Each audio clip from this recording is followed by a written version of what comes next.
오늘 우리가 함께 때려가 볼 이야기는요, 한 직장인이 일과 거의 하나가 되어버린 자신을 발견하면서 시작됩니다. 네, 한때는 정말 뜨거웠던 열정이 있었는데, 이게 어느새 그냥 기계적인 습관이 되어버린 거죠. 그렇죠. 주말 내내 일하고 느꼈던 그 보람이 어느 순간 내가 왜 이렇게 살고 있지?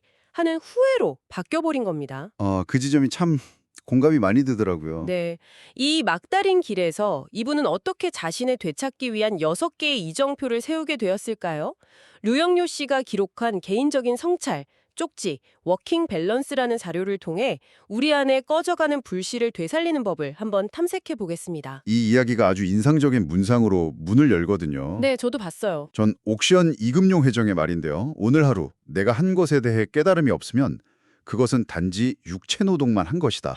이 문장이 이 자료 전체를 그냥 꿰뚫는 질문이라고 할 수 있어요. 핵심 메시지군요. 네, 우리가 하는 일이 그냥 노동을 넘어서 어떤 의미와 깨달음을 줄 수 있는가? 이 고민에서 모든 이야기가 출발하는 거죠. 바로 그 지점에서 첫 번째 자기 고백이 시작되죠. 슬라이드를 한 장 넘겨보면 혹시 내가 워크홀릭에 빠진 것은 아닐까? 이런 질문이 나옵니다. 맞아. 필자는 주말에 일을 다 끝냈을 때 그 뿌듯함 있잖아요. 네네. 그거랑 그냥 쉬었을 때 왠지 모를 후회감, 이걸 비교하면서 어느새 일에 파묻혀 사는 자신을 발견했다고 해요. 그렇죠.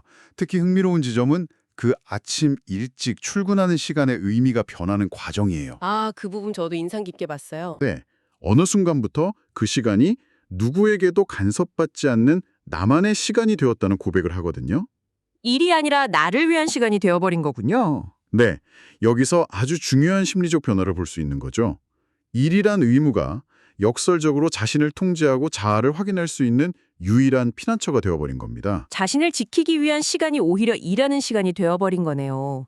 필자는 그런 자신의 상태를 3가지 공간에 비유하더라고요. 네, 맞아요. 포탄이 쏟아지는 전쟁터, 그리고 모든 걸 내려놓고 쉬는 해변, 그리고 고요함과 빠른 회전이 공존하는 태풍의 눈. 맞습니다. 그리고 자신은 그중에서도 태풍의 눈을 선호한다고 말하죠. 그게 어떤 의미일까요? 이건 단순히 일을 좋아한다는 의미를 좀 넘어섭니다.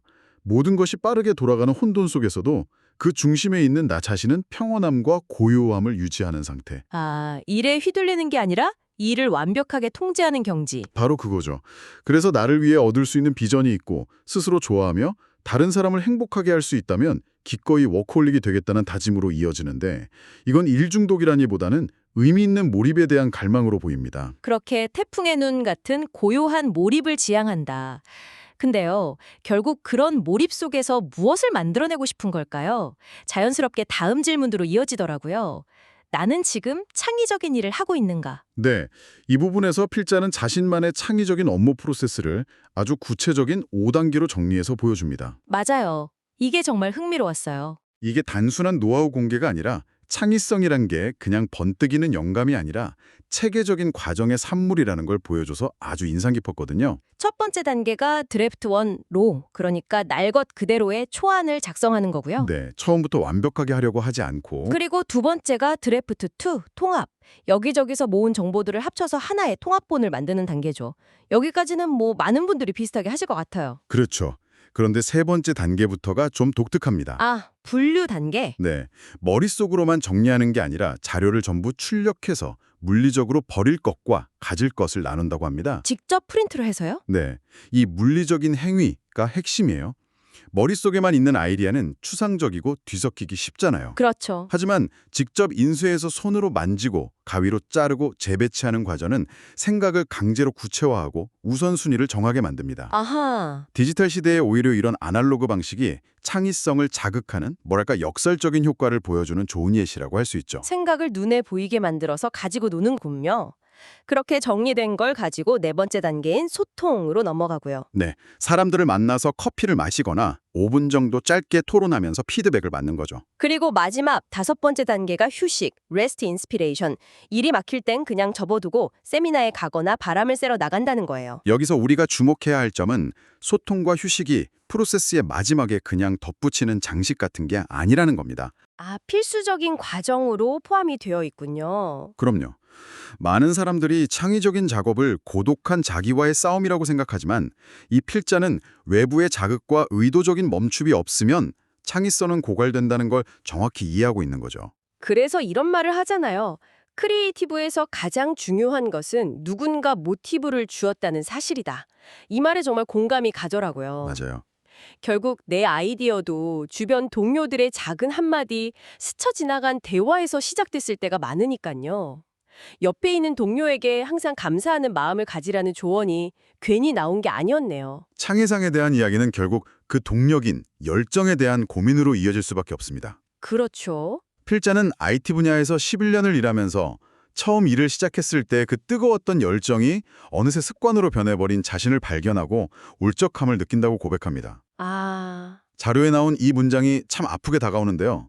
많은 일들이 과거 정열에서 습관적으로 일하는 모습으로 바뀐 것을 느낄 때면 가슴 한구석에서 마음이 울적해집니다. 이 부분은 정말 많은 직장인들이 고개를 끄덕일 것 같아요. 열정이 습관으로 변했다는 고백, 정말 뼈아프게 들리는데요. 네, 대부분의 사람들은 여기서 좌절하거나 그냥 원래 다 그런 거지 하고 현실에 안주하잖아요. 그렇죠. 그런데 이분은 여기서 변화와 도전이라는 카드를 꺼내듭니다. 그 동력이 어디서 나왔다고 보시나요? 고속도로 비유를 통해 그 답을 좀 엿볼 수 있습니다. 정속으로만 달리는 차는 안전하고 연비도 좋지만 아무런 스릴이 없다는 거죠. 인생의 스릴. 네, 그는 인생의 스릴, 즉 살아있다는 감각을 되찾기 위해 의도적으로 변화를 주어야 한다고 말합니다. 여기서 가장 중요한 포인트는 그 도전이 회사와는 무관하게 오직 자신에게만 집중된 것이었다는 점이에요. 회사 일이랑은 상관없이요? 네, 5년 전 미래에 대한 걱정으로 회사에서도 마음이 편치 않았던 시기에 과감히 온실을 박차고 나가 새로운 도전을 했던 경험이 자신의 삶에 모닥불을 다시 지펴주었다고 회상하거든요. 일의 문제를 해결하기 위해서 더 많은 일을 하는 게 아니라 나라는 사람 자체를 흔들어 깨우는 도전을 택한 거군요. 바로 그거죠. 일의 문제를 일 밖에서 찾는다. 바로 그게 다음 장에 나올 6가지 로드맵의 핵심 철학이 되겠네요. 맞습니다.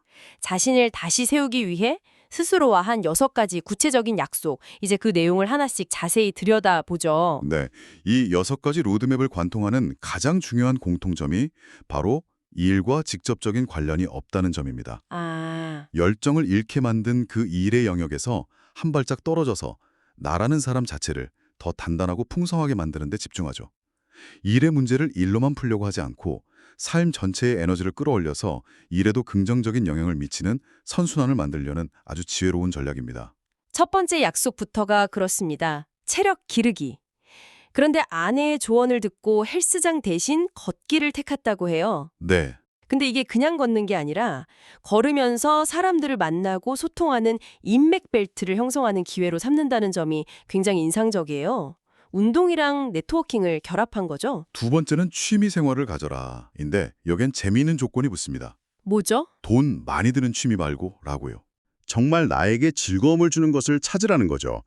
사진과 영상을 1순위로 꼽고 스트레스 없는 골프, 친목을 위한 등산, 그리고 이 모든 것을 기록으로 남기는 글쓰기, 즉 책 쓰기를 언급합니다. 자신의 경험과 생각을 컨텐츠로 만드는 과정 자체를 취미로 삼은 거네요. 맞습니다. 세 번째와 네 번째 약속은 표현력과 미래 준비에 초점이 맞춰져 있네요. 네, 세 번째가 내게 맞는 노래 부르기. 단순히 노래 실력을 뽐내는 게 아니라 가요, 팝송, 샹송, 심지어 중국, 일본 노래까지 다국어로 준비해서 언제 어디서든 자신을 표현하는 능력을 키우겠다는 목표가 독특합니다. 그렇죠. 그리고 네 번째는 기초기술 가지기인데 백투더 베이직이라는 주제 아래 20년 후에 살 집을 직접 설계하는 걸 목표로 삼았다고 해요. 20년 후요? 이건 정말 장기적인 비전이네요. 바로 그 점이 중요합니다. 집 설계라는 것은 건축 기술을 배우겠다는 것 이상의 의미를 가지거든요. 어떤 의미죠? 당장의 성과나 업무 평가와는 전혀 상관없는 아주 먼 미래의 나를 위한 구체적인 꿈을 하나 심어놓는 거죠. 이런 장기적인 목표가 있으면 단기적인 어려움에 쉽게 흔들리지 않는 단단한 중심이 생기게 됩니다. 자, 이제 마지막 2가지 약속인데 이건 생각의 격을 높이는 활동들입니다. 5번째 약속인 영어를 폼나게 해거라가 특히 흥미로운데요. 네, 저도 그 부분이 되게 재밌었어요. 그런데 그 해결책으로 고전 독서를 택했다는 게 독특하네요. 보통 영어 공부라고 하면 회화학원이나 미드를 떠올리는데 왜 소크라테스의 변명이나 논어였을까요? 여기서 말하는 폼나는 영어의 진짜 의미가 뭘까요? 아주 좋은 질문입니다. 여기서 말하는 폼나는 영어란 유창한 발음이나 화려한 어휘를 의미하는 게 아니라고 봅니다. 그럼 뭐죠? 그건 바로 자신의 생각을 품격 있게 전달하는 능력을 뜻하는 거죠. 아, 생각의 품격. 네. 아무리 발음이 좋아도 생각의 깊이가 얕으면 대화는 공허해지기 마련이잖아요. 그렇죠. 소크라테스의 변명이나 논어 같은 고전을 읽는다는 건 영어라는 언어를 배우는 동시에 인류의 가장 깊은 사유를 접하는 과정입니다.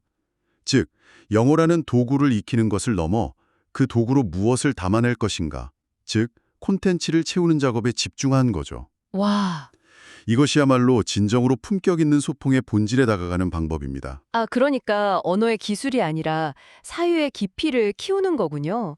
정말 멋진 접근법이네요. 네, 그리고 마지막 6번째 약속은 아주 간결합니다.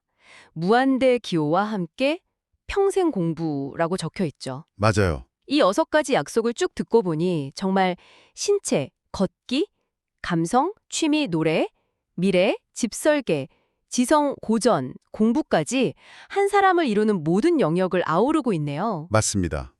그래서 앞서 말씀드린 것처럼 이건 전인적 성장을 위한 로드맵입니다.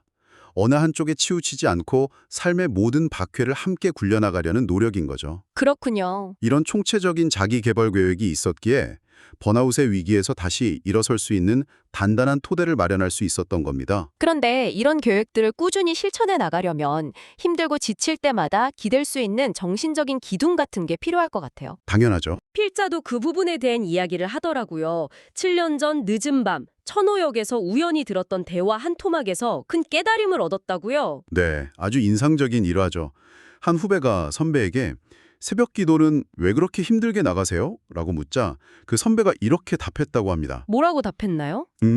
새벽 기도를 통해서 매일 흐트러져 있는 나를 항상 제자리로 돌려놓기 위해서야. 아, 이 말을 듣는 순간 필자는 망치로 머리를 한 대 맞은 것 같았다고 하죠. 그 제자리로 돌려놓는다는 말이 참 와닿네요.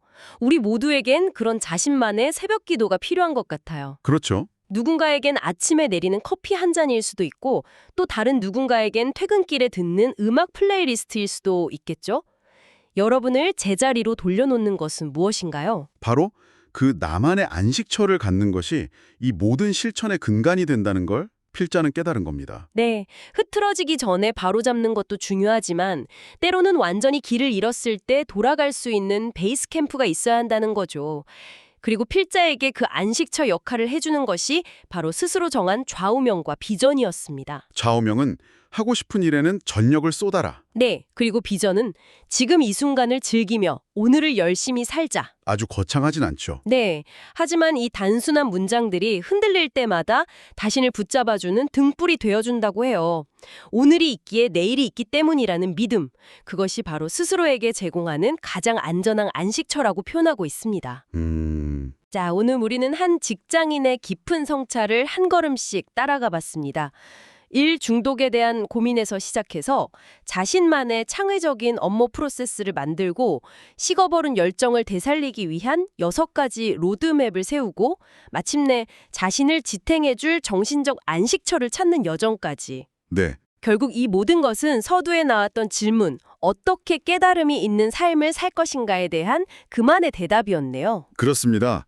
자유의 마지막에 나오는 두 문장이 이 긴 여정을 압축적으로 보여줍니다. 어떤 문장들이죠? 첫째, 포기에서 오는 갈등보다 도전에서 오는 갈등이 더 멋지다. 아, 뭐 멋진 말이네요. 그리고 둘째, 아프리카 속담으로 잘 알려진 빨리 가려면 혼자 가라. 그러나 멀리 가려면 함께 가라. 이 두 문장이 여러분께는 어떻게 들리시나요?